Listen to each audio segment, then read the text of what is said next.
Salut salut!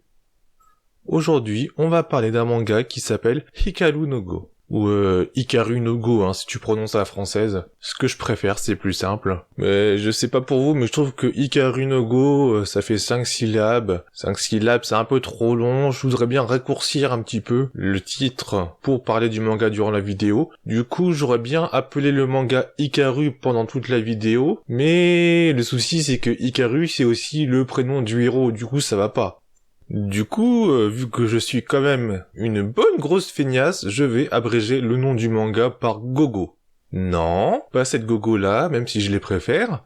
Ouais, tu sens le mec un peu frustré de pas avoir réussi à trouver de jeux de mots avec Hikaru no Go, alors que je m'étais engagé à faire des jeux de mots avec tous les mangas. Enfin, tous les titres de mangas. Donc ouais, j'appellerai ce manga Gogo, durant toute la vidéo. Et là, je pense que tu te demandes de quoi ça parle, Hikaru no Go. Gogo, je veux dire. Bah, je vais te le dire, ouais, je vais faire comme tous les vidéastes manga, je vais ouvrir la page Wikipédia et je vais te la lire. Alors, Gogo est un manga ayant pour thème principal le Go. Alors, le Go, vous connaissez forcément, enfin, sans forcément connaître, vous savez forcément déjà vu à quoi ça ressemble. Là, c'est un plateau, des petites pierres noires et blanches, et tu mets des petites pierres pour capturer des territoires ennemis, enfin bref, voilà. On revient à la lecture de la page Wikipédia.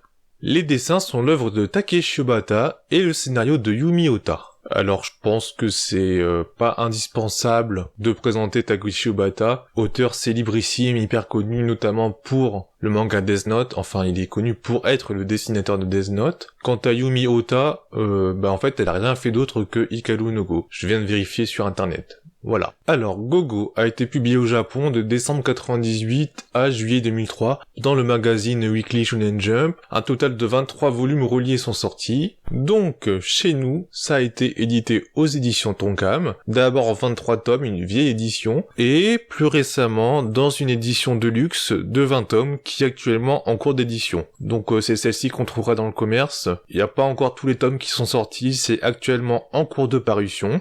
Pour ma part, j'ai lu l'ancienne édition en fait, et pour tout vous dire, je l'ai lu très récemment. C'était avant que je parte en pause, entre guillemets en pause de création de vidéos, donc je crois que j'ai terminé ce manga en octobre. Du coup, c'est assez frais dans ma tête, je peux vous en parler. Oui, je ne l'avais pas lu avant, je suis un inculte, je le reconnais. Mais comme j'avais trouvé sur le Bon Coin un lot d'occasion de l'intégrale du manga, bah voilà, je l'ai acheté, du coup je l'ai lu, donc je vous en parle parce que pour moi c'est un manga qui vaut le détour. À savoir qu'il y a un animé de Gogo qui est sorti, animé que je n'ai pas vu, je pense que vous êtes habitués, parce que les animés, en général, je m'en bats les couilles. Enfin, les animés, je m'en bats les couilles quand c'est des adaptations de manga, quand le manga est très bon, donc voilà, hein. Les animés, ce sont des adaptations, ça n'apporte pas grand chose, sauf quand l'adaptation est extraordinaire. Bref, donc je vous parlerai pas de l'animé du tout, mais que du manga. Il y a aussi des jeux apparemment adaptés sur Game Boy Advance que au Japon, donc voilà, hein, on s'en fout. Ouais, maintenant je vais vous lire le synopsis de la page Wikipédia, comme d'habitude.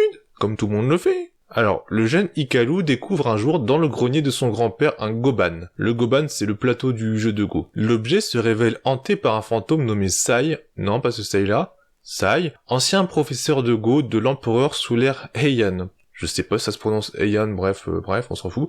Sai se retrouve piégé dans l'esprit d'Hikaru et lui donne peu à peu le goût du Go. Se laissant guider dans ses débuts par Sai, Hikaru rencontre et vainc Akira. Non, pas cet Akira-là.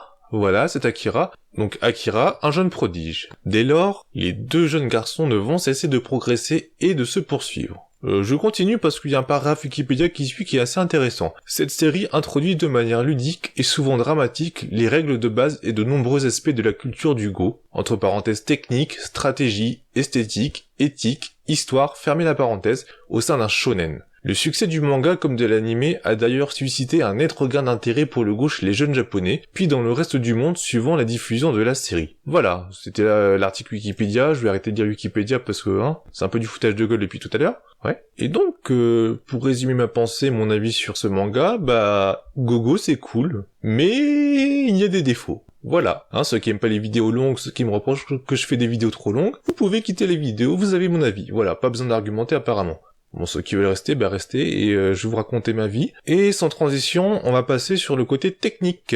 Ouais, je sais qu'il y en a pas mal de vous qui aiment bien quand j'analyse techniquement les mangas, ouais, je sais, ouais.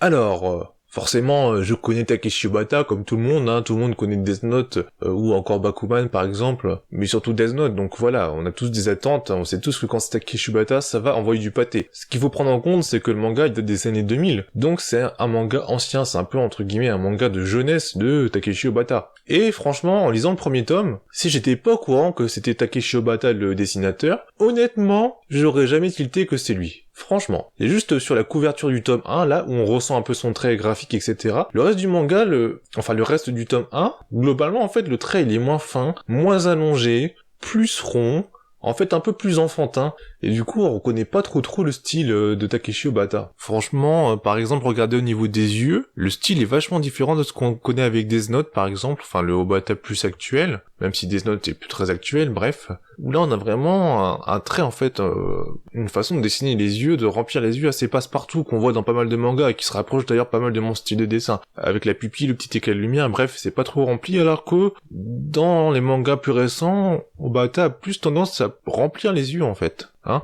avec pas mal de noir, par exemple. Puis le chara-design du héros est assez particulier, hein, contrairement aux héros de Obata qu'on connaît, qui ont toujours des mèches improbables sur la tête, sur le front, etc. Là, franchement, ça change, hein. C'est un peu bizarre d'ailleurs qu'il y ait deux couleurs au niveau des cheveux du héros, mais bon, je pense que c'est pour montrer un peu les deux couleurs du coup. Donc voilà, au début franchement, objectivement, j'aurais pas senti que c'était l'auteur de Death Note, hormis avec la couverture. Ouais, je le reconnais, je ne vous mens pas. Peut-être qu'un trou de balle mytho vous dira qu'il a reconnu l'auteur avec ses propres yeux, parce que tu vois, lui il est trop fort, avec ses yeux de surentraîné, il voit tout, hein, mais moi j'ai pas vu. De toute façon, comme j'ai déjà dit auparavant dans d'autres vidéos, sur internet tout le monde ment, tout le monde veut faire le malin, et c'est lui qui sait déjà tout, bref, tout le monde ment, et parfois même les gens ils s'auto-persuadent qu'ils savaient déjà, genre ils savent que c'est l'auteur de Death Note, donc inconsciemment dans leur tête ils vont se dire qu'ils ont bien reconnu le trait, etc. Après je dis pas que personne ne va reconnaître, mais bon voilà, j'aurais du mal à vous croire si vous me disiez que vous reconnaissez avec le tout début du manga.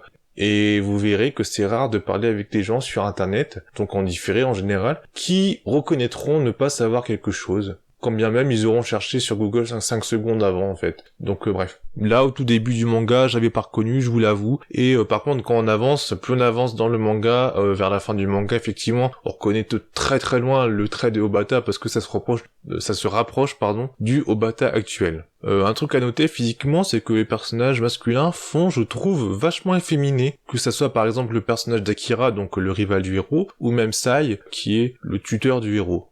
On a Isumi, un personnage qui apparaît plus tard dans le manga, et là, oui, il ressemble à Light, faut le dire. Et là, on reconnaît bien le trait de l'auteur. Bref, je ferme la parenthèse Izumi. Donc voilà, ce que je disais, c'est que je reconnaissais pas trop le style de Bata, mais par exemple, quand tu vois dans le tome 3 un personnage qui a cette coupe de cheveux là, oui, tu reconnais le style Obata si tu as lu Death Note. Avec cette particularité obatienne, ouais, j'invente des mots, obataesque, obatienne, je préfère. Cette particularité obatienne qui est que quand il utilise des trames pour remplir les cheveux de ses personnages, enfin je dis il utilise des trames, mais on sait très bien que ce sont ses assistants qui mettent les trames, mais on s'en fout, c'est Obata qui commande, bref. Eh ben, sur ses cheveux tramés, il n'y a pas d'effet de lumière. Il ne met pas de blanc dans les cheveux, ce qui fait que ses cheveux tramés ne présentent pas de variation de couleur en fonction de l'éclairage, contrairement à ses personnages bruns. Regarde là. Là, voilà, sur un personnage brun, t'as du blanc dans les cheveux. Voilà, un petit détail que je pense que pas grand monde n'a remarqué, c'est juste pour paraître un peu meilleur, entre guillemets, après m'être rabaissé de moi-même en disant que j'avais pas reconnu Obata au tout début du manga, voilà. Les petits détails que je pense que pas grand monde n'est capable de reconnaître par soi-même. Par contre, miraculeusement, c'est des pros parce qu'ils reconnaissent Obata, bref. Hein, vous savez ce que je pense des menteurs. Donc ouais, je me la pèse un petit coup pour les trames. Hein. Ouais, je sais que tu l'avais jamais remarqué. Hein. Viens pas faire ton malin là dans les commentaires à raconter du bullshit, à me faire croire que ce que j'ai dit tu le savais. Hein. Je te croirais pas. De toute façon, moi je l'ai vu, mais c'est comme ça, c'est ça le truc, ouais. Quand t'es dessinateur, et là tu le vois pas, mais je fais des grosses guillemets parce que je suis une quiche en dessin en fait. Hein. Ce que je dis souvent, c'est que j'ai l'œil pour les dessins et le côté analyse technique des mangas, mais j'ai pas les mains pour dessiner parce que je m'entraîne pas. Donc voilà, c'est ça la différence entre Chef Mage et les autres youtubeurs manga. C'est tout, rage pas si t'es pas aussi pour que moi. Enfin si, rage bien, j'adore ça, ouais. Abonne-toi. Bref, je digresse là. Graisse, Chef Otaku. Tu l'as ou pas, hein? Je suis diabolique. Ouais, en fait, j'avais prévu de plus jamais faire de référence ni d'hommage au Chef Otaku.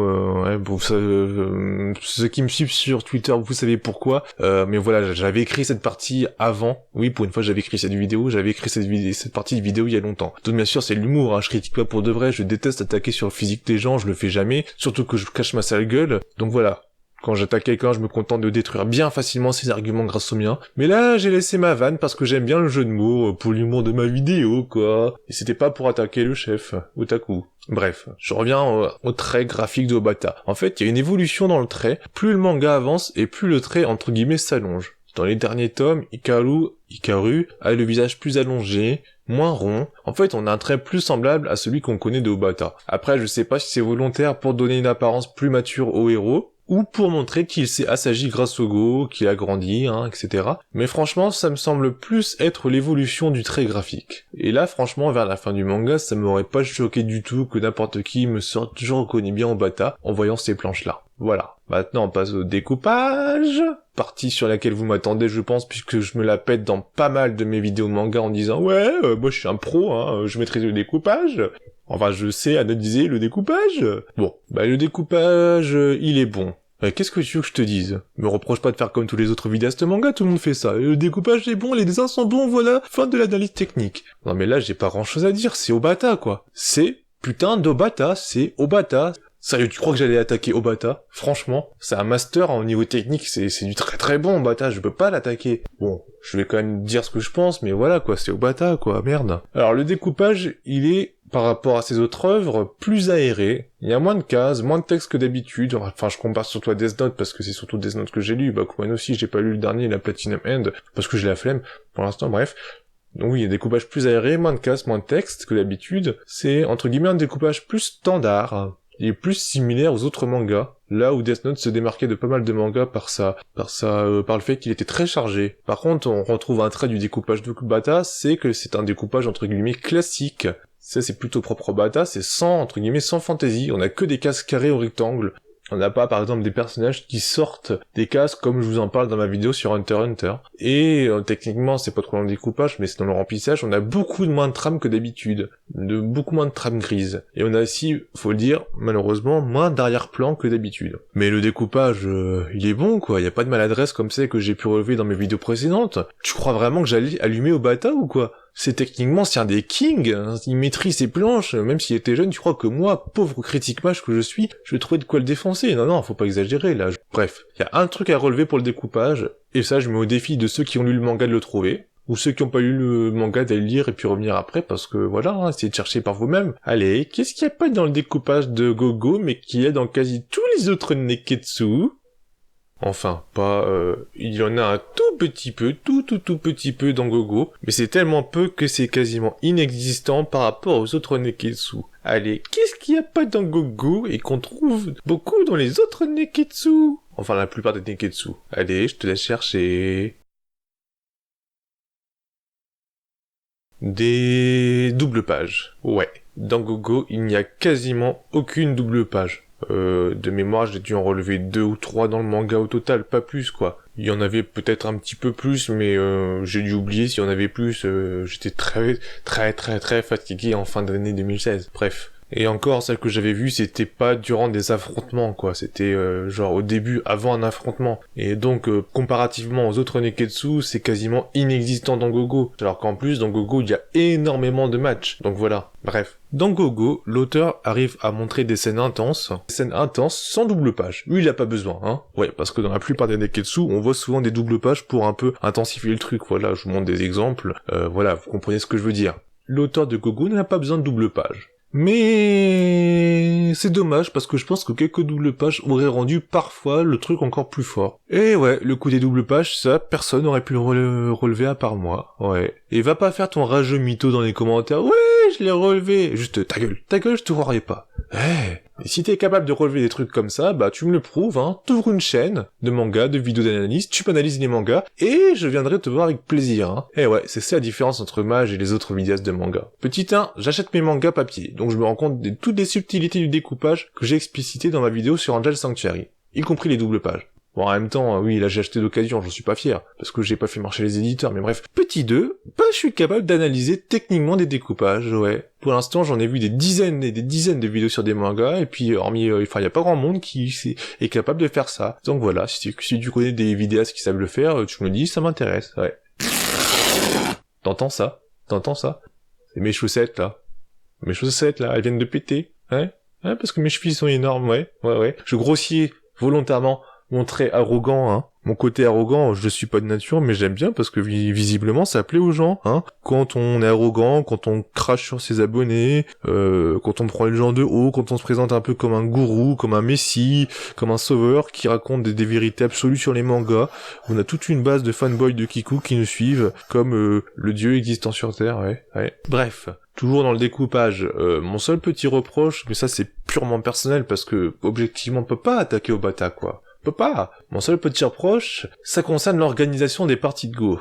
En effet, je trouve qu'on ne voit pas assez en général le Goban, enfin le plateau. On a souvent des vues localisées sur des petites parties du plateau et on voit rarement le plateau intégralement. Voilà. Pour suivre les parties, ça aurait été plus plaisant de voir parfois le plateau intégralement. Mais en même temps, c'est compliqué parce qu'il faut aussi montrer les personnages, leurs émotions, faut apporter un peu d'épicness au truc. Enfin, c'est chaud, il faut trouver le juste milieu. Donc, techniquement, c'est assez équilibré. Mais j'aurais souhaité qu'on penche un peu plus sur des vues d'ensemble, mais pas beaucoup plus, un tout petit peu plus. Parce que si on penchait trop sur des vues d'ensemble, on perdrait en épicness. Donc voilà, c'est très compliqué, mais voilà. Bref, techniquement, c'est bon, c'est très bon, c'est au bata, quoi, voilà. Maintenant qu'on a parlé technique, on va s'attaquer aux défauts du manga. Et là, on va plutôt rentrer dans la narration. Ça concerne aussi la forme, mais c'est aussi le fond, donc voilà, hein, peu importe. Je trouve que les parties dans Gogo ne sont pas assez détaillées. Les parties de Go dans Gogo ne sont pas assez détaillées. En général, on voit les joueurs jouer 2-3 coups, et hop, 2 cases plus tard, hop, fin de la partie.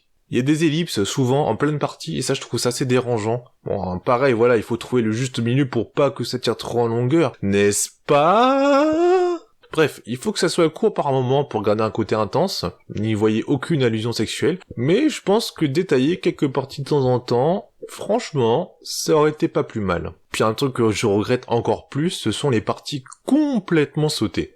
Comme à un moment en fait le héros va perdre face à un personnage et dans l'esprit un peu Neketsu il va vouloir prendre sa revanche plus tard, et bien la partie de la revanche elle va être complètement sautée. Tiens je t'affronte, tac tac, fin. Et ça je trouve ça un peu dégueulasse, voilà c'est tellement dommage. Le pire pour moi, je vais vous faire du mini spoil, ça vous gâchera pas le plaisir du manga, mais voilà, c'est à la fin de l'examen pro parce que Hikaru va essayer de passer un examen pro pour devenir professionnel de Go, et la partie finale forcément elle est importante, et hop ellipse.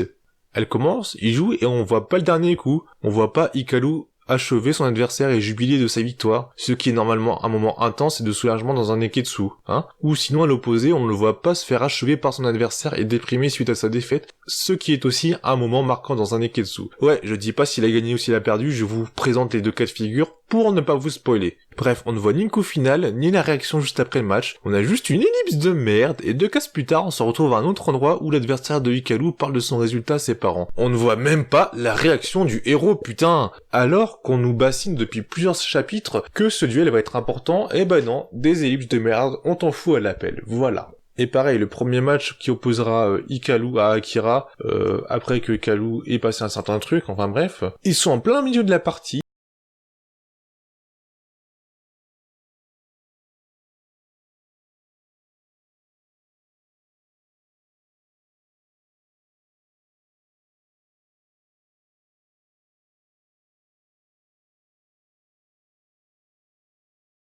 et 2 cases plus tard, Hikaru chez lui à dire j'ai gagné ou j'ai perdu mon match. On sait pas, je vais pas vous le dire, enfin moi je le sais, mais je vais pas vous spoiler. Mais putain, ça coûte quoi de rajouter une page où Akira achève Hikaru ou Hikaru achève Akira? Rien. Mais rien. Bref, un autre gros défaut dans la narration, c'est que le rythme s'essouffle vraiment dans les derniers tomes. Mais je peux pas vous en dire plus sans spoiler, du coup je développerai dans la partie spoil. On a aussi un autre défaut, la progression du héros qui m'a déçu, et ça j'y reviendrai aussi dans la partie spoil, j'aime pas trop la façon dont il a joué vers la fin du manga. Et bien sûr aussi un autre défaut, c'est la dernière partie du manga que j'ai trouvé à chier, enfin la toute fin, mais ça j'y reviendrai aussi dans la partie spoil. Voilà, je peux pas vous en dire plus sans spoiler, mais attendez-vous à ce que le manga perde en qualité à la fin. Ensuite, on rentre dans les défauts concernant les personnages. Alors le principal souci pour moi c'est le personnage de Sai. Tuteur de Hikaru, c'est un peu, c'est limite un dieu du Go, quoi, il est hyper fort, et comme il est là, il est trop fort, et en fait, il enlève en fait de la tension à lui tout seul. Peu importe que Hikaru aille mal dans une partie, que la partie soit stressante, on sait qu'il y a toujours Sai en renfort, et que Sai est imbattable, donc forcément, on stresse pas trop pour Hikaru. C'est un peu ce qu'on retrouve dans une moindre mesure, pour prendre un exemple connu dans Yu-Gi-Oh! Avec Yami Yugi, qui gagne quasiment toujours, même si Yugi est en difficulté. Ouais, c'est comme si, je sais pas, dans Pokémon, Sacha se baladait avec une Pokéball contenant Mewtwo niveau 100, quoi. Ou que Naruto pouvait invoquer Rikudo Sennin quand il veut pour l'aider, par exemple. Ou que Luffy a un barbe blanche dans sa poche et qu'il le sort dès qu'il est en difficulté. Voilà. C'est comme si un dieu de la destruction, supposément imbattable, est du côté des héros. Ça niquerait tout le suspense et... Ah merde. Ah merde, dans ce dernier cas, c'est déjà le cas. Voilà, du moins, l'histoire avec Sai, c'est ce que je me disais au début. Mais en fait, plus le manga avance et plus Sai s'éclipse, laissant Hikaru totalement jouer. D'un côté, c'est bien, parce que ça remet un peu de tension. Mais d'un point de vue personnage, Sai ne sert plus à rien après. Il devient ultra secondaire, voire tertiaire. Il est juste là pour discuter de temps en temps avec le héros, et entraîner un petit peu le soir, et encore, les entraînements ne sont pas montrés. Et donc, en fait, au final, à quoi est-ce que ça sert que Sai soit un esprit ? Finalement, il pourrait limite être un professeur particulier qui vient donner des cours au héros le soir dans sa chambre. Surtout que vers la moitié du manga, à partir de la moitié du manga, Sai, ça se résume à faire le répétiteur, il répète tout le temps « Hikaru progresse, Hikaru me rattrape, tiens, j'ai une inquiétude, je vais peut-être disparaître. Non, sans blague, on sait pas que t'as un esprit, que tu vas forcément disparaître un jour, et c'est tout. » Tout. Bref, un autre défaut concernant les personnages, c'est la relation, que dis-je, la rivalité de Hikaru et Akira, qui est... bof. Autant pour Akira, je comprends son obsession pour Hikaru. Ceux qui n'ont pas eu le manga, je vais vous faire du mini-spoil du début, mais après tout, en fait, Akira a toujours vécu dans son monde en étant le meilleur jeune de sa génération, etc. Puis un jour arrive un gamin insolent, donc Hikaru, qui dit n'avoir jamais joué et qui bat Akira avec des coups de malade. C'est normal qu'Akira soit à la fois fasciné et revanchard vis-à-vis de Hikaru. Mais quid d'Hikaru ? Pourquoi qu'il est obsédé par Akira ? En gros, pour résumer, il est obsédé par Akira, juste parce qu'il est fort, très fort. Mais des gens forts et meilleurs qu'Akira, il y en a des millions dans le manga. Enfin, pas des millions, des dizaines. Alors oui, Akira est peut-être le meilleur de son âge, et du coup, comme il a le même âge que le héros peut s'identifier à lui, se cherche un rival. Mais, perso, j'ai une sensation d'artificiel, de facilité scénaristique pour créer une rivalité. Voilà. Après, la rivalité n'est pas scandaleuse, et elle se tient pas trop mal, mais je sais pas, d'un point de vue psychologique, etc., je me sens qu'il y a des petits trucs, pas très naturels. Et c'est du mini-spoil, mais voilà, Akira il est pas invincible, il y a toujours meilleur que soi, dans tous les domaines d'ailleurs. Et à un moment, un personnage va annoncer à Hikaru qu'il a battu Akira facilement. Et j'ai envie de dire what the fuck. Hikaru, il est même pas surpris. Mais normalement, quand t'as un mec qui t'annonce j'ai battu facilement ton rival, il aurait limite dû être en admiration devant le mec, limite lui sucer la bite, quoi. Mais non, au lieu de ça, il s'en fout. Il ignore totalement le mec qui est largement supérieur à son rival. D'ailleurs, il prend toujours pas ce mec au sérieux, il le dénigre toujours. Il devrait être en admiration devant lui, en mode « Quoi ? Vous avez battu Akira ? C'est fabuleux, enseignez-moi, etc. » Mais non, là, il réagit pas vis-à-vis du mec, qui est juste là « Ouais, faut rattraper Akira. » Bref, c'est ça, cette sensation d'artificiel dans cette rivalité, il y a des réactions qui sont pas normales. Bref. Un autre défaut concernant les personnages, ce sont les amis. Genre au début, t'as une nana, là, une amie d'enfance du héros, tu dis même que ça fasse dessiner une petite histoire d'amour, pourquoi pas, et en fait, bref, Osef, quelques tomes plus tard, elle est totalement oubliée, elle revient de temps en temps, mais très très rarement, bref, rien à foutre, ça devient un personnage qui sert plus à rien. Pareil, Hikaru va faire partie au début du manga d'un club de Go, il aura des camarades, des amis, va se faire des amis dedans, et plus tard, alors que, mini spoil encore, Hikaru va prendre du galon, va être quelque chose, enfin un bonhomme du Go, il en aura rien à foutre de ses anciens amis du club de Go, qui ont dû faire survivre le club de Go par eux-mêmes sans Hikaru, alors que Hikaru était le joueur principal. Il pas juste les voir, mais il va même pas les aider en fait. Il pourrait leur apprendre des trucs, etc. Ce sont ses amis qui l'ont aidé à monter son club de Go, et en fait non, rien à foutre quoi. Je passe les voir, coucou, maintenant je suis fort, au revoir. Mais quel ingrat de merde.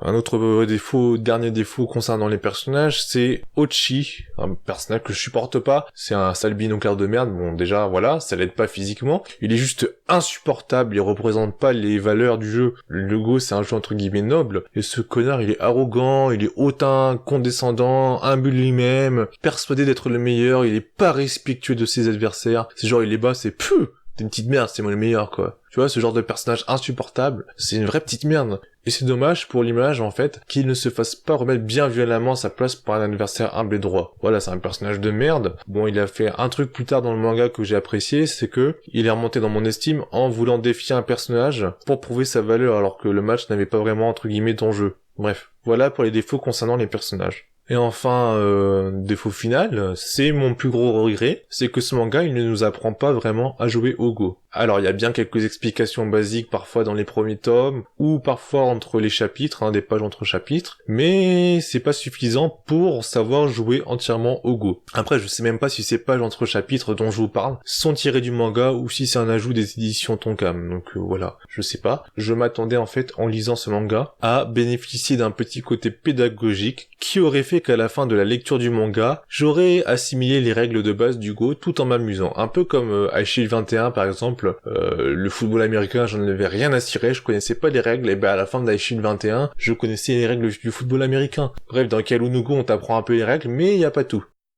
Et voilà, défaut final, c'est un tome entier, c'est le tome 18, qui est moisi puisqu'en fait c'est un petit recueil d'histoires courtes sans aucun intérêt. Des petites histoires courtes qui n'approfondissent rien du tout sur les personnages. Ouais, à part super savoir que le gros porc là il prévoyait les courses de chevaux avant de jouer au Go. Ouais, c'est passionnant. Donc voilà, un tome qui te coupe en fait en plein milieu, qui sert à rien, et à voir si ça existe en VO, ça aurait dû être dans un fanbook, je sais pas, mais pas durant le manga. Voilà, maintenant on passe aux qualités du manga. Parce que depuis tout à l'heure je raconte les défauts, mais il y a des qualités quand même. Alors, première qualité, en un mot, c'est une référence à ma dernière vidéo, Gogo c'est épique.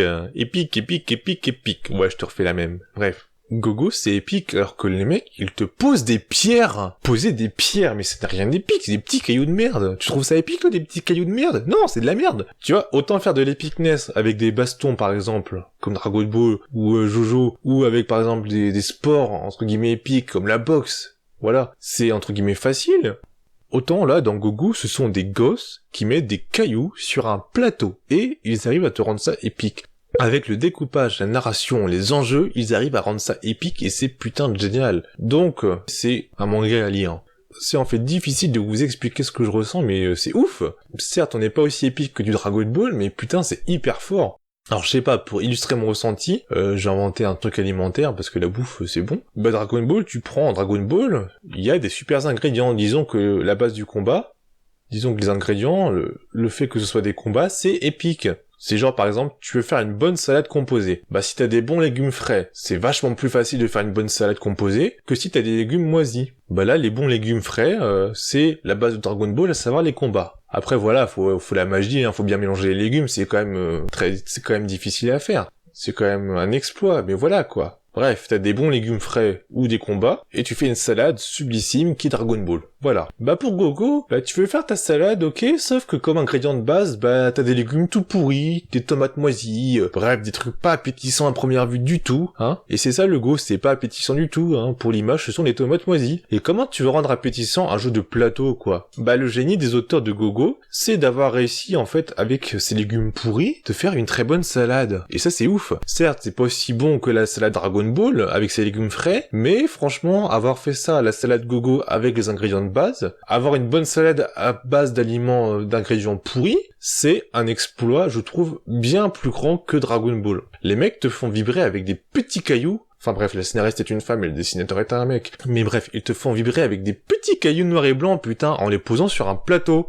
Mais voilà, toujours dans cette épicness, à un moment ils vont jouer en ligne, mais est-ce que c'est pas énorme qu'en fait ils arrivent avec les enjeux à te faire vibrer pour une partie en ligne d'un jeu de société, quoi, merde, une partie en ligne sur un ordinateur, grâce à l'enjeu, parce que deux excellents joueurs s'affrontent. Bref, c'est épique. Et bien sûr, l'autre grande qualité qui a donné son statut de culte à ce manga, faut savoir que le Go, en fait, c'est un truc assez restreint, certes ancré dans la culture nippone, mais c'était clairement pas la mode, surtout chez les jeunes. Il y a toujours eu un socle solide de fans passionnés par ce jeu, mais c'était pas un truc hyper populaire, c'était limite pour les vieux, pour schématiser, limite comme la belote chez nous, je caricature. Mais ce manga il a un tel succès qu'il a permis en fait à une génération entière de jeunes de s'intéresser au Go. Ce manga a relancé l'intérêt pour le jeu du Go en général, et c'est juste énorme l'impact sur la société qu'a pu avoir ce manga, ça prouve la force de ce manga. Moi-même, Mage, personnellement, j'en avais rien à foutre du Go. Je connaissais juste deux noms, je savais que c'était un truc avec des pierres noires et blanches, mais voilà, franchement, Osef, du Go. Et en lisant ce manga, j'ai trouvé ça hyper intéressant. Je suis allé jusqu'à consulter des sites web pour apprendre comment jouer. Je me suis même intéressé aux élites du Go, et ça j'y reviendrai plus tard. Bref, c'est énorme quoi. Bon, pour ma part, j'y jouerai sûrement plus jamais, faut choisir, j'ai pas assez de temps, ou bien je passe des heures à m'entraîner au Go, ou bien je passe des heures à lire des mangas et à faire des petites vidéos pour vous mes lapins. Le choix est vite fait. Donc voilà pour les qualités. Ensuite, quelques faits que je trouve intéressants à souligner. C'est pas vraiment la critique, mais je trouve ça intéressant de le dire. Enfin voilà, c'est du ressenti subjectif de Mage. Alors, je trouve ça rigolo parce qu'en fait, il joue au Go dans le jeu, et visiblement, c'est la tradition que des personnes puissent venir observer la partie. Donc ils se mettent autour d'eux en fait, et tu te retrouves très facilement avec les 2 joueurs, plus je sais pas, 5 personnes autour de la table. Et visiblement ça dérange aucun des joueurs. Alors je sais pas, mais moi perso ça me stresserait d'avoir autant de gens autour de moi, autant de perdieux fixés constamment sur ma partie. Je me dirais, ça rajouterait un peu de stress quoi. Voilà. Un autre truc que j'aime bien, c'est le respect et la confiance des joueurs entre eux. Alors les joueurs ils se respectent en plus. Par exemple, au Go, un des 2 joueurs va laisser son adversaire compter tous les points lui-même, alors qu'il pourrait tricher. Mais non, il le laisse faire. Il a totalement confiance en lui. Par exemple, quand il joue au Go, et puis c'est l'heure de manger parce que voilà, il y a une pause, ils vont manger en laissant les plateaux, etc., alors que les gens pourraient modifier. Mais non, ils le font pas. Mais non, en fait, voilà, ils laissent, ils ont pas peur que quelqu'un modifie la partie. Bon, en même temps, ça se verrait si on modifie une partie qu'on est en train de jouer, mais bref. Je trouve ça cool. On n'a pas ça chez nous, ce respect, en fait. Je trouve qu'il y a une certaine différence culturelle entre le Japon et notre pays, où le Japon, le respect est quand même quelque chose de prépondérant, ce qui n'est pas le cas dans notre pays, je trouve. Voilà. Et puis un autre truc, c'est que j'aime bien Ogata, qui a le look du binoclaire arrogant, jeune homme d'affaires, qui lutte contre le Meijin, l'ancien, qui est en vêtements japonais traditionnels. Ça montre bien les changements de génération, le choc des générations, le changement de mentalité, je trouve ça intéressant. Bref, voilà. Maintenant, un petit aparté de réflexion de culture. C'est parce que je trouve ça très intéressant, c'est qu'à un moment dans le manga, des mecs sont en train de développer un logiciel pour jouer au Go, en fait une intelligence artificielle pour jouer au Go, et ils disent que vu la technologie actuelle, il leur faudra environ 100 ans, d'après leurs calculs, pour arriver à un ordinateur qui pourra battre les meilleurs joueurs de Go du monde. Et voilà, il faut se rappeler que c'est un manga qui date du début des années 2000. Et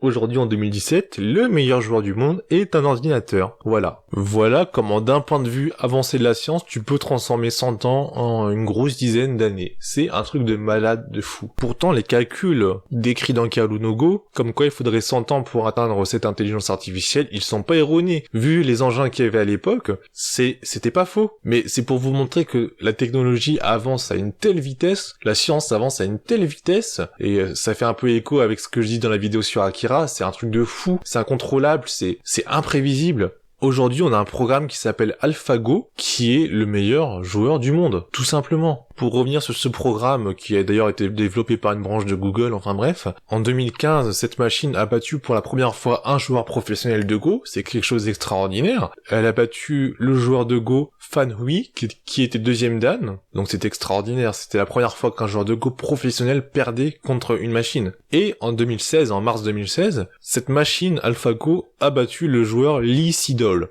qui est 9e dan, ancien meilleur joueur du monde pendant des années, qui était, je crois, 2 ou 3e mondial à l'époque. La machine a pulvérisé ce joueur, ça se joue en 5 matchs en fait, et celui qui a le plus de victoires en 5 matchs est vainqueur, et la machine a battu Lee Sedol 4-1. 4 victoires à 1 défaite. Enfin voilà, 1 victoire pour l'Isidol, 4 victoires pour la machine. Et c'est un truc de malade, ça a été une véritable révolution, un véritable cataclysme dans le monde du Go. J'ai envie de dire, c'est similaire à quand Kasparov a été vaincu par une intelligence artificielle pour les échecs. C'était ouf, c'était un truc que jamais enfin voilà quoi. Et là c'est pareil. Là en 2016, donc c'est tout récent, je suis content de découvrir seulement ce manga. J'ai pu me renseigner sur un truc récent. Aujourd'hui, la machine est plus forte que l'homme. Ce qu'il faut savoir, c'est que les possibilités du Go sont presque infinies. On estime à peu près, mais on ne peut pas estimer exactement, que les possibilités de jeu au départ d'une partie de Go sont de 10 puissance 600. Pour info, on estime que pour les échecs, c'est de 10 puissance 120, ce qui est déjà énormissime. Pour info, 10 puissance 120, tu prends un 10 et tu prends un 1 et tu mets 120 zéros derrière, voilà. C'est les possibilités des échecs, c'est inhumain. Et le Go, tu prends un 1 et tu mets 600 zéros derrière, c'est encore plus, des milliards de fois plus inhumain. C'est un truc de fou. Et donc en fait à l'époque, vu la puissance des ordinateurs de l'époque, dire que ce niveau serait atteint que dans 100 ans, c'était totalement justifié. Sauf qu'on n'avait pas prévu une évolution exponentielle, comme je vous dis dans la vidéo sur Akira, une évolution exponentielle des technologies. Là, aujourd'hui, j'ai dans ma poche un smartphone bas de gamme. Je sais pas si vous vous rendez compte du truc, mais ce que j'ai dans la poche, c'est plus puissant que l'ordinateur que j'avais il y a à peine 12 ans. Alors peut-être que quand t'as 18 ans, 12 ans, c'est énorme, mais quand on a 50, 12 ans, c'est rien. Enfin, j'ai pas 50 ans, je vous rassure. Bref, j'ai dans la poche un truc plus puissant qu'un PC d'il y a 12 ans. Là, faut te dire que les grosses tours de gamers, les trucs ultra puissants, dans même pas 10 ans, si on continue sur cette courbe exponentielle, dans moins de 10 ans, les smartphones qu'on aura dans la poche, j'ai dit smartphone, pas téléphone de merde, pas puissant, 2 fois plus cher que les autres, avec des capacités de merde, une mémoire pas extensible, où tu peux pas rajouter de cartes, faut claquer des centaines d'euros pour rien, pour payer le marketing de cette marque de pigeons qui cherche absolument à avoir le dernier modèle, alors que ça n'apporte rien de plus, et bref, ils savent pas s'en servir, bref. Les smartphones seront aussi puissants que ces putains de tours gamers. C'est un truc de fou, c'est effrayant, et j'ai envie de vous demander où va s'arrêter le progrès. Bref, je reviens sur AlphaGo toujours, qui bat le 3e meilleur joueur du monde, enfin qui du coup se classe comme 2e meilleur joueur du monde, d'après des classements pas officiels, mais bref on s'en tape. À l'époque, le numéro 1 mondial, Kejie, chinois, qui était vénère contre les machines, il a dit moi je perdrai pas contre cette machine, Lee Seagull c'est une merde, il a perdu mais moi je perdrai pas, mais voilà bref, je schématise. Et Kejie n'a pas voulu affronter la machine, il disait qu'il avait peur que cette machine s'améliore en s'appropriant son style de jeu, en copiant le style du jeu du joueur. Et effectivement, pour progresser, la machine se lance continuellement des simulations pour s'améliorer. Elle tente de recouper toutes les combinaisons de jeux possibles, etc. Elle travaille H24 en fait pour s'améliorer. Et voilà, aujourd'hui on a un niveau où elle explose tout le monde quoi. Et donc un fait amusant, et je suis content de faire cette vidéo que maintenant, parce que si je l'avais fait en 2016 quand j'ai fini le manga, j'aurais pas pu vous en parler. Il y a quelques mois, pour troller, les mecs de Google de DeepMind, donc à l'origine de AlphaGo, ils ont fait jouer leur dernière version améliorée d'AlphaGo sur internet. Il y a plein de sites sur le net où on peut jouer contre les joueurs du monde entier au Go, et ils ont lancé en fait la machine, donc AlphaGo, qui se faisait passer pour un joueur. Et fait à la fois amusant et effrayant, cette machine a battu à plusieurs reprises les meilleurs joueurs du monde. Donc Kejie. Donc voilà, après on peut dire que c'est sur internet, que c'est pas pareil du tout qu'en vrai, et que le chinois Kejie était peut-être pas à fond, il était peut-être pas motivé pour vaincre la machine, parce qu'il savait pas que c'en était une. Puis la vue en 2D sur un écran, ça a rien à voir avec la vue en 3D de la vie réelle, le fait de poser des pierres, les sentir dans ses mains, etc., le gestuel, etc. C'est important quand tu joues, ça participe au mécanisme de mémoire, etc. Mais quand même, en théorie, AlphaGo a battu le meilleur joueur du monde, et je pense que s'il y avait une partie aujourd'hui, une véritable partie, AlphaGo battrait ce joueur. Ouais. AlphaGo, une intelligence artificielle, ce qu'on pensait impossible il y a 10 ans, est aujourd'hui la plus puissante du monde. C'est vous dire les progrès techniques. Bref, fin de cette petite entre guillemets digression, mais je trouvais ça vachement intéressant de vous amener à réfléchir sur ça. Et je ne regrette pas du tout mon troll sur les iPhones. Maintenant, je vais passer à la partie spoil, donc ceux qui n'ont pas vu la vidéo, vous pouvez partir ou avancer, voilà, je vous l'indique, où est-ce qu'il faut avancer pour avoir la conclusion de cette vidéo. Voilà, Je dis rest in peace, les annotations YouTube qui ont disparu, voilà, c'est triste. Donc voilà, début de la partie spoil dans 3 secondes. 1, 2, 3. Donc, pour la partie spoil, déjà, je veux vous faire part d'une bonne surprise. Enfin, pour ma part, ça a été une bonne surprise parce que je m'y attendais pas du tout. C'est le tome 15, la disparition de Sai. Honnêtement, dès le début du manga, j'avais tracé dans ma tête le schéma suivant. Le Meijin, donc le père d'Akira, serait destitué d'une manière ou d'une autre, le combat final opposera Akira et Hikaru, et le véritable combat final après la victoire d'Hikaru, ou la défaite, bref, le véritable combat final, ça aurait été Sai contre Hikaru, où Hikaru battrait enfin son maître, son mentor, et son mentor partirait du coup sans regret. Mais là non, tome 15, donc tome 15 sur 23, Sai disparaît, hop, brusquement, d'un seul coup, sans qu'on s'y attende. Donc voilà, c'était une très bonne surprise pour moi, parce que j'adore ne pas pouvoir deviner les schémas scénaristiques, bien que j'y arrive souvent, et j'ai bien aimé la relation d'Hikaru, qui se décompose suite à cette disparition, ce qui est normal, et c'était un peu contraire à l'esprit Neketsu, d'habitude c'est un peu oh je m'apitoie pas sur mon sort, je rebondis très vite pour toujours viser plus haut, en mode pouvoir de l'amitié, mais non, là t'as Hikaru qui s'écroule comme une larve, perdant confiance en ses capacités, et j'ai bien aimé, ça a apporté un peu de réalisme à la psychologie du personnage. Voilà pour cette bonne surprise. Donc, je reviens à ce que je disais tout à l'heure, comme quoi le rythme s'essouffle. Oui, en fait, le rythme s'essouffle dans les derniers tomes. Une fois que les joueurs sont passés pro, Akira et Hikaru sont devenus amis, et il y a plus aucune tension, plus aucun enjeu, plus aucun objectif. Il y a bien les tournois pour gagner des titres, mais on sait qu'ils ne gagneront pas parce qu'ils sont pas encore assez forts. Il y a bien le tournoi international, mais sachant qu'il n'y a pas d'enjeu, voilà quoi, c'est bof. En fait, avec ce tournoi international, là, cette coupe de merde, ils allient Akira et Hikaru, et font du coup disparaître toute la rivalité et toute la tension. C'est mal foutu. Voilà, pour vous citer un exemple d'un manga bien connu, non, Captain Tsubasa, et là je vais vous spoiler un peu Captain Tsubasa, donc si t'as pas envie de savoir, tu vas là où je te note, mais franchement ça gâchera pas le plaisir du manga de Captain Tsubasa, parce que ce sont pas des révélations de fou, mais dans Captain Tsubasa, t'as Tsubasa, donc Olivia Ton, plus connu chez nous comme Olivia Ton, et Hyuga, Mark Lander chez nous, qui deviennent amis et alliés quand ils doivent porter ensemble les couleurs du Japon, plus tard dans le manga, vers la fin du manga. Mais avant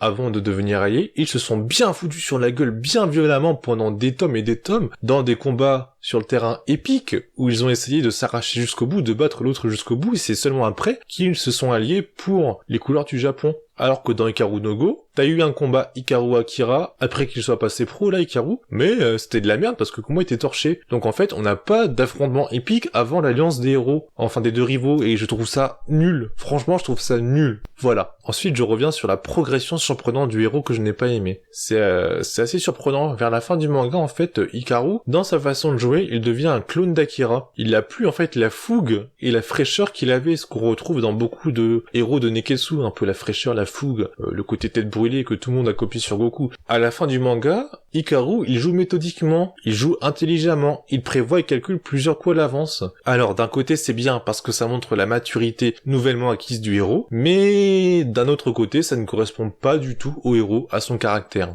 Et pourtant pendant une bonne partie du manga, ils ont réussi à conserver la fraîcheur du héros, comme quand par exemple Hikaru jouait un mauvais coup pour au final s'appuyer dessus pour renverser la partie. Ça avait son petit côté rafraîchissant et surprenant. D'ailleurs, ce petit côté rafraîchissant est mis en valeur à la fin du manga par Yashiro, qui montre qu'on peut très bien être très fort au jeu de Go en jouant spontanément et audacieusement. Donc voilà, c'est la preuve ultime qu'ils auraient pu garder de la fraîcheur pour Hikaru, un côté fraîcheur surprenant pour Hikaru, sans en faire un Akira bis, quoi. Donc voilà. Un autre défaut, c'est que je suis très déçu par la fin. On reste sur sa fin. Fin, t'as compris? Hein? C'est drôle, non? Non, c'est pas drôle, bon, je sais.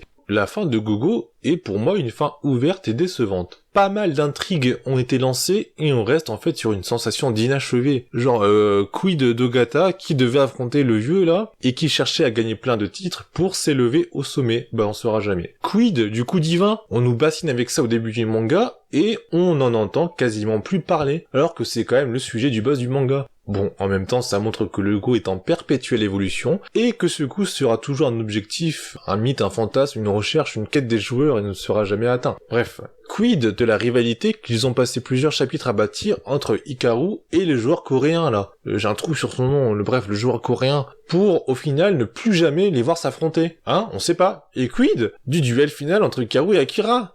Bah rien, il y en a pas. Au moins dans Naruto, qui devient de la merde à la fin, on nous offre le combat final Sasuke Naruto, qu'on nous promet depuis longtemps. Même s'il est pourri, au moins on le voit. Eh ben le combat d'Akira Hikaru qu'on attend tous, eh ben non. Bon voilà, ça c'est que mon opinion personnelle, mais ça ne m'aurait pas dérangé que Hikaru et Akira deviennent amis, je l'ai déjà dit, mais seulement après nous avoir fourni une bataille et un duel putain d'épique, pour mettre les choses claires un peu comme Tsubasa et Hyuga. Bon voilà, bref, je ferme la parenthèse.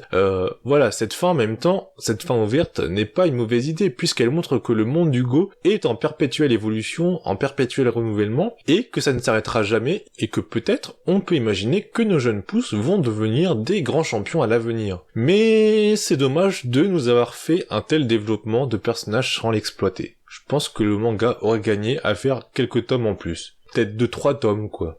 Et je suis toujours surpris en fait là par le fait qu'on finisse sur une défaite du héros qui n'a pas pris sa revanche. D'un côté c'est bien parce que c'est surprenant et ça change du Neketsu prévisible, mais d'un autre côté ça casse un peu l'esprit Neketsu qui est que quand tu perds, bah tu prends ta revanche à force de volonté, etc. Bref, voilà. Par contre l'épilogue, je l'ai trouvé très bon, l'épilogue du manga. On voit des jeunes qui veulent devenir pros et qui en sont à vénérer Hikaru et Akira, qui sont devenus des gens reconnus, des professionnels. Ce sont devenus des exemples. Et qui en tant que professionnels aguerris et expérimentés vont guider la prochaine génération en affrontant des Insei. Et cette fin en suspense montrant un duel entre Hikaru et Akira à venir est très bonne. Parce qu'elle montre que rien n'est jamais joué et que le nombre de parties est infini et que ça ne s'arrêtera jamais pour nos deux rivaux. Mais pour en arriver là, pour moi, il aurait fallu montrer avant, plus tôt dans le manga, au moins une partie entière épique, un duel marquant entre ces deux joueurs. Et quel que soit le résultat, nos deux héros auraient continué à s'affronter. Parce que la petite partie qu'ils ont menée quand Hikaru vient de devenir professionnel, c'est pas significatif du niveau qu'Hikaru a atteint. Il venait de devenir professionnel. Voilà. Donc je vais vous dire globalement ce que j'aurais voulu comme fin. Ça n'engage que moi. En fait, globalement, j'aurais voulu, avant le tournoi international, une grosse partie épique de chez Epic entre Hikaru et Akira. Peu importe le résultat, même s'il aurait été sympa de voir le héros gagner pour une fois, peu importe. Ensuite, on aurait eu le tournoi international, puis un ou deux tomes supplémentaires pour montrer le développement des personnages, genre Ogata, les progrès faits par Toyotoya, éventuellement des explications sur Sai que Hikaru aurait pu donner, en fait que Hikaru aurait peut-être pu expliquer aux gens qu'il y avait Sai, etc.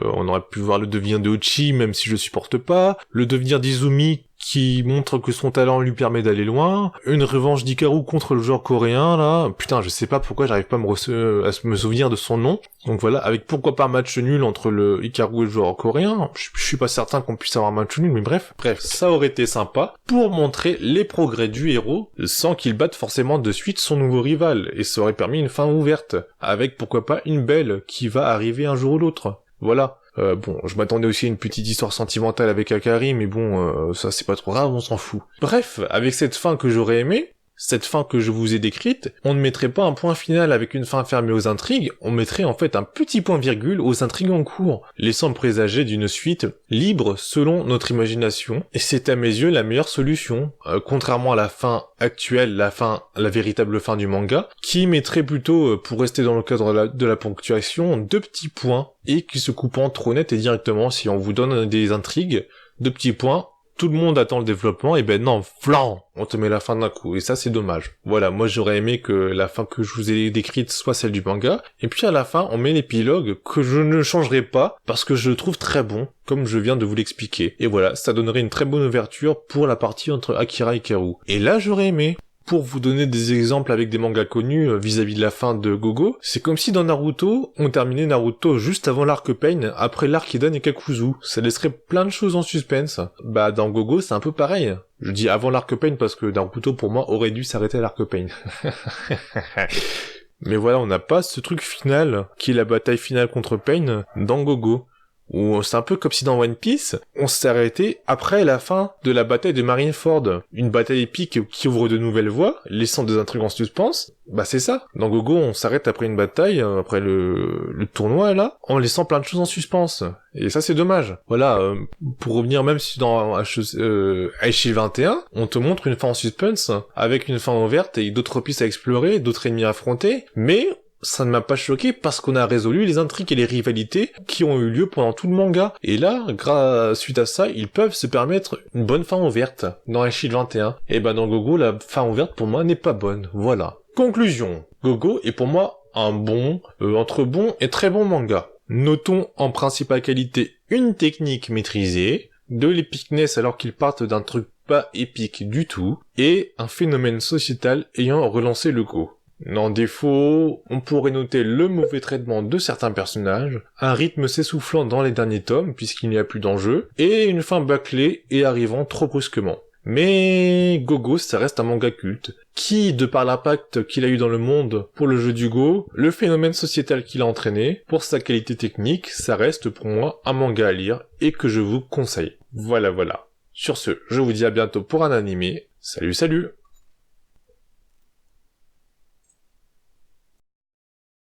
Et non, la vidéo n'est pas terminée. Alors, je vous explique. Tiens, j'ai l'impression de déjà entendu, d'avoir déjà dit ça. Ce que vous venez de voir de la vidéo, là, jusqu'au salut, c'était déjà prêt, c'était déjà terminé, c'était déjà encodé, tout fini depuis une dizaine de jours. Mais j'ai pas mis en ligne parce que je me suis dit oh là là Mage, ton troll envers les iPhone addicts c'était un petit peu trop violent, donc prends un peu de temps pour y réfléchir, réfléchis un petit peu parce que quand même t'as, je sais pas, peut-être 50, 30, 40, 50, 60% de tes abonnés qui ont un iPhone qui vont te détester, donc réfléchis-y. Et c'est pas vrai du tout parce que je regrette pas mon troll. Surtout que maintenant vous avez pu voir un petit peu la puissance trollesque que j'ai, hein, c'est un de mes talents cachés. Avec mes dernières vidéos, vous avez pu voir ce que je peux faire au niveau de troll. D'ailleurs, ceux qui me découvrent que maintenant, faut savoir qu'à la base, quand j'ai créé ma chaîne, mon avatar c'était une tronche de troll. Donc voilà, je suis un gros troll par définition. Donc ouais, j'ai bien amplifié le truc avec les iPhones, par contre ça n'empêche que je pense que c'est trop cher pour ce que c'est, et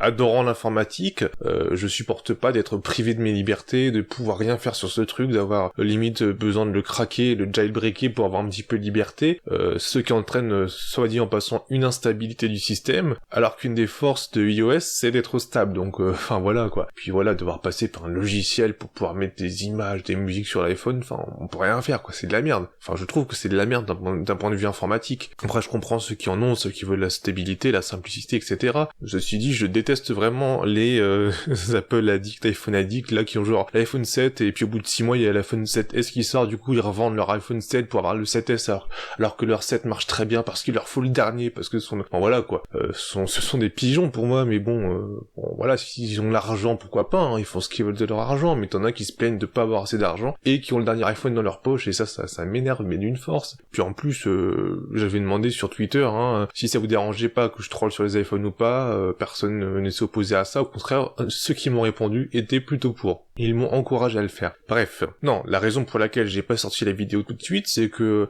vers la fin du montage, j'ai appris que KJ allait affronter AlphaGo, donc durant la semaine du 23 mai. Et donc voilà, je pouvais pas sortir ma vidéo en sachant ça, je devais obligatoirement l'ajouter, pour moi c'était indispensable. Donc j'ai attendu forcément que ça se passe. C'était une rencontre en Chine, un truc sur le jeu du Go, il y avait 3 matchs entre AlphaGo et KJ, puis d'autres matchs où des joueurs s'aidaient de l'intelligence artificielle d'AlphaGo pour s'affronter, enfin voilà, des trucs, et puis où plusieurs joueurs s'opposaient en même temps à AlphaGo, s'aidaient pour battre AlphaGo, mais ils ont pas réussi, enfin c'est pas très intéressant. Le truc intéressant, c'est le meilleur joueur du monde face à la machine qui a pulvérisé tous les autres. Et sans plus attendre, je vais vous donner les résultats, donc du premier match. Et bah pour le premier match, AlphaGo a battu KJ. Alors, apparemment c'était extrêmement serré, vu qu'ils sont déjà allés jusqu'au bout, alors que souvent AlphaGo domine tellement ses adversaires que les joueurs ils abandonnent, hein. C'était le cas là contre Dissidol, ce que je vous parlais tout à l'heure, enfin dans le reste de la vidéo, et là ils sont allés jusqu'au bout, et KJ a perdu de 1 demi-point, ce qui représente le minimum possible de différence pour perdre une partie. Donc il a perdu d'un cheveu, de quasiment rien du tout, donc c'était apparemment une partie extrêmement serrée, extrêmement belle, etc. Bon, c'était génial quoi. Moi je pensais qu'il allait se faire carrément laminer KJ, parce que AlphaGo, c'est pas du tout le même AlphaGo qui a affronté Dissidol il y a un an là. Rappelez-vous ce que j'ai dit dans le reste de la vidéo, c'est une version améliorée, et rappelez-vous l'augmentation exponentielle des progrès techniques en un an, le machin, sachant qu'AlphaGo c'est une intelligence artificielle qui se lance des défis constamment, qui tourne H24 pour lancer le plus de parties possible, pour s'affronter lui-même, etc. Le truc il est largement supérieur à 2016, donc voilà, je pensais que KJ se ferait laminer, surtout qu'il a perdu en ligne, mais voilà, il a tenu jusqu'à la fin d'un demi-point, c'était extrêmement serré, et apparemment, d'après les analyses de la partie, il aurait utilisé des trucs que AlphaGo aurait utilisé là quand il jouait en ligne, donc en fait KJ aurait étudié le jeu d'AlphaGo, et c'est là qu'il faut noter un truc positif, c'est que au final, avoir un truc si fort, AlphaGo, ça permettra aux joueurs de s'en inspirer pour pouvoir s'améliorer encore, c'est vraiment positif. Donc ensuite, quelques jours plus tard, il y a eu la deuxième partie, remportée encore par AlphaGo, et ouais. Et là c'est terrible parce que AlphaGo a tellement dominé KJ qu'il a gagné sur abandon quoi. Ce qui était le cas quand AlphaGo battait ses adversaires avant, mais là AlphaGo a gagné quoi, a bien battu. Alors d'après AlphaGo, l'intelligence artificielle, KJ pendant la première heure de jeu a joué absolument parfaitement. C'était vraiment parfait de chez parfait, mais après une heure de jeu, il a perdu un peu de territoire vers le bas du plateau. Et au bout de 4 heures de jeu, et voilà, il a perdu. Enfin, KJ a vu qu'il pouvait pas rattraper son retard, donc il a abandonné. Ouais, AlphaGo aurait dit que c'est le truc le plus parfait, enfin le début de partie la plus parfaite qu'il a jamais vu parmi tous les joueurs qu'il a affrontés, tous les matchs qu'il a fait dans toute sa vie. Enfin sa vie, entre guillemets. Enfin voilà, c'était parfait au début, et puis après, malheureusement, KJ a cédé petit à petit, sans rentrer dans les détails, ça s'est fait progressivement, et puis voilà quoi. Donc voilà, la deuxième manche gagnée par AlphaGo, ce qui fait que AlphaGo, sur les 3 manches, en a gagné déjà 2, ce qui fait que quoi qu'il arrive, KJ ne le battra pas, enfin a perdu la partie. Et ensuite le dernier match, donc le 3e, remporté encore par AlphaGo, sur abandon. Globalement, je vais vous fournir dans la description un lien si vous voulez un résumé de DeepMind des rencontres, si ça vous intéresse. Apparemment, le match a été serré au début, KJ montrant en fait des trucs assez audacieux, des combinaisons assez audacieuses, des contres assez intuitifs, etc. La partie a apparemment été serrée et alors qu'ils s'affrontaient pour le centre du plateau, KJ a réussi à dominer au centre. Mais après AlphaGo a réussi en fait à dominer en haut, enfin au-dessus. Et voilà, apparemment ce qui a conduit au dénouement, c'est que KJ a sacrifié en fait un territoire sur le haut AlphaGo pour pouvoir attaquer en fait la partie inférieure gauche, enfin bref on s'en fout. Mais AlphaGo s'est protégé. Et pendant que KJ en fait attaquait sur la partie inférieure gauche, AlphaGo en fait a repris plus ou moins le contrôle au centre et du coup comme c'est des malades, ils calculent des tonnes de coups à l'avance et KJ savait qu'il pourrait pas gagner, du coup il a abandonné. Et voilà encore une victoire par abandon de AlphaGo au bout de 209 coups joués. Voilà, suite à ça, je vais vous lire les déclarations, je vais vous faire la traduction parce que c'est écrit en anglais. Et donc KJ, donc le joueur a dit qu'en fait ces rencontres ce sont parmi plus grands matchs, les meilleurs matchs qu'il a eu et qu'il pense que ce sont même peut-être les plus grands matchs, les meilleurs matchs de toute l'histoire du Go. Bon voilà, le mec est assez arrogant, c'est caractéristique du personnage, il se dit lui-même arrogant, et voilà, c'est un petit peu aussi caractéristique des génies, quand t'es le meilleur dans ta discipline, que t'écrases tout le monde, c'est humain, tu finis par devenir arrogant. Ensuite, on a Demis Hassabis, le PDG de DeepMind, qui a dit, pour résumer, que c'était génial, en fait, tout ça, ça a largement surpassé leurs attentes, qu'ils ont vu plein de coups excitants, et qu'ils ont aussi vu AlphaGo repoussé dans ses limites par le génie KJ, particulièrement dans le match numéro 2, et que voilà, il y avait du suspense, que c'était cool, que c'était un grand honneur de jouer avec un grand maître, donc voilà. Je vous fais de la traduction en live, là, en lisant les trucs en anglais, je suis pas trop traducteur, comme je vous ai dit, quand je parle anglais, je switch en mode anglais et repasse au français, c'est un peu compliqué, je suis pas habitué à faire des traductions.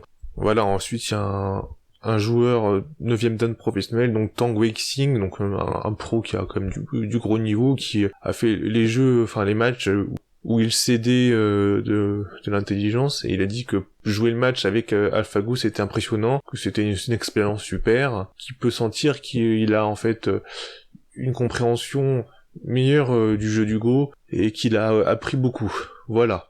Donc voilà, une victoire écrasante pour l'intelligence artificielle, pour Google DeepMind, pour AlphaGo, qui ne cesse de s'améliorer et qui va encore s'améliorer. Il paraît que même KJ aurait reconnu que le niveau du jeu de AlphaGo est divin maintenant. Lui, KJ, qui est le meilleur de tous les hommes, de loin, hein. Après, faut savoir que c'est un petit jeune, hein, c'est un petit génie, il a 19 ans. Il paraît qu'à 17 ans, il écrasait déjà tous les joueurs professionnels, donc voilà, il va encore s'améliorer dans les années à venir, c'est sûr. Mais en admettant qu'il puisse un jour atteindre le niveau actuel d'AlphaGo, ça m'étonnerait, mais peut-être, parce que c'est un génie.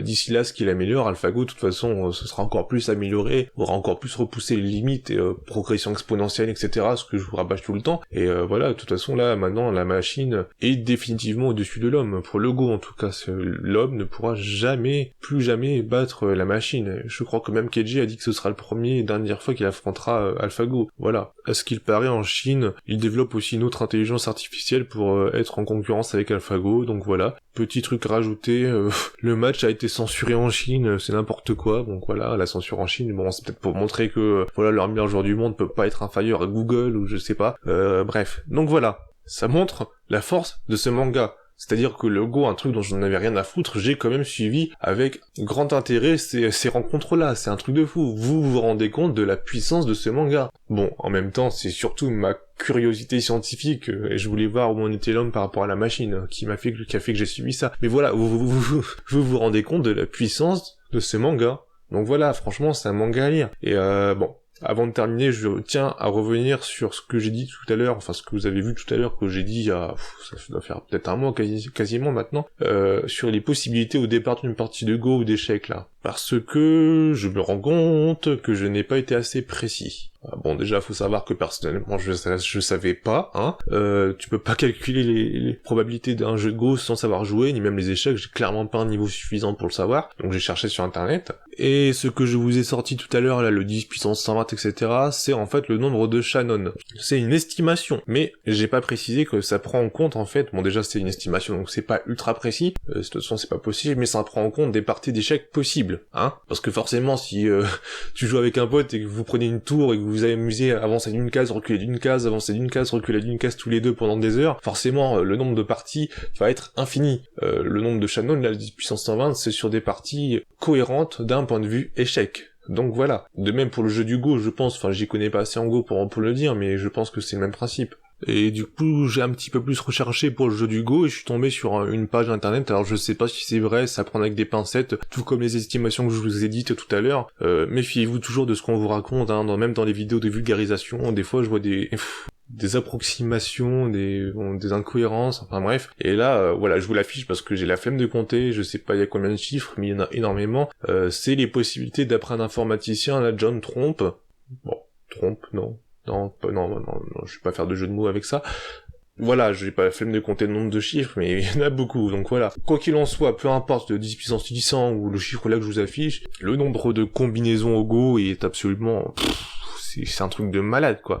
Et AlphaGo est en train de tout recouvrir, donc voilà. La puissance de ce manga que je vous conseille, franchement, il y a beau avoir des défauts parce que j'adore appuyer sur les défauts, voilà, je vous conseille de le lire. Donc voilà. Ah oui, oui. Une dernière chose avant de terminer, et que je n'ai malheureusement appris que après avoir terminé le montage de la vidéo, c'est concernant l'édition Deluxe, là, celle dont je vous parle, là, actuellement en cours de publication. Faut savoir que c'est pas dit que ton cam aille jusqu'au bout. Parce qu'elles sont super chères, les tomes sont super chers, ils se vendent très mal parce qu'il y a aucune communication dessus, enfin bref, c'est ton cam, quoi. Et du coup, ils sont perdants avec cette édition, donc du coup, ils vont peut-être pas la terminer. Eux, ils disent que oui, mais franchement, faut pas leur faire confiance. Du coup, vous risqueriez de vous retrouver avec la moitié de la collection, quoi. Sachant qu'ils sortent peut-être un tome ou deux par an, enfin voilà, quoi, je vous conseille de pas l'acheter, quoi. Ou alors attendre que tous les tomes soient disponibles et s'assurer qu'ils soient tous disponibles, mais ça peut être dans longtemps, mais franchement, la nouvelle édition, voilà quoi. Plutôt essayer de vous rabattre sur de l'occasion, l'ancienne édition comme moi, je sais pas, mais la nouvelle, elle risque de ne jamais voir la fin. Même s'ils disent le contraire, voilà quoi, c'est ton cam, hein. Voilà. Vraiment, là, c'est la fin de la vidéo. Un petit point pour l'avenir proche de la chaîne. J'en parle dans ma dernière vidéo trollesque, là, sur Dragon Ball, une vidéo de merde. Je vais prendre une petite pause, donc je reviendrai sûrement en juillet pour un animé. Promis, la vidéo sera courte parce que c'est un animé assez creux, donc pas grand chose à analyser, mais j'aime bien un petit peu la construction, je trouve ça intéressant d'en parler. Puis après, on verra. Je reviendrai sûrement pour des mangas animés ou jeux vidéo, je sais pas trop, j'ai plusieurs idées, j'en parle à la fin de ma vidéo sur Dragon Ball. Là. Voilà, merci de m'avoir regardé jusqu'au bout, ça fait plaisir dans des moments où je doute un peu de l'avenir de ma chaîne parce que j'en ai un peu marre, hein, ce que j'explique dans ma dernière vidéo, donc franchement ça fait plaisir. Si vous avez regardé une heure entière, je vous dis à dans un mois, salut.